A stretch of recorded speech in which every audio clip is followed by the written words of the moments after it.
This noise was about to get even louder. The Jabari family had been expecting a third child, but it was not to be. Armed Israeli settlers attacked this Hebron neighborhood in the occupied West Bank before dawn on Sunday.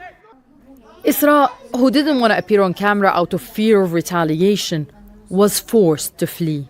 She spoke exclusively to Al Jazeera about her loss. I couldn't leave my 2 boys behind or carry them while I was fleeing. I started bleeding. My sister-in-law is old and can't run. Her daughter has hearing difficulties, so she didn't understand what was happening. Isra says she was 8 weeks pregnant. When she felt a sharp pain in her abdomen, she knew she'd lost the baby. All my medical checks were good. I started getting cramps 10 minutes after the attack. I couldn't handle the fear and anxiety. The gunfire was so intense. I've never heard it so close. Arij al-Jabari watched the attack from her window.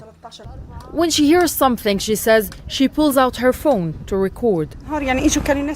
The settlers stormed a building nearby. To protect them, the army prevented any crowds from gathering. But when they did so, they blocked Palestinians from burying a man at the cemetery.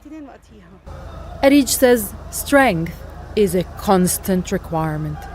There is little room here for fear. She continues filming even when Israeli forces open fire. About 800 Israeli settlers live in the heart of Hebron city in the occupied West Bank. But the number is growing. They're building more illegal units and seizing Palestinian homes, all under the protection of the Israeli army.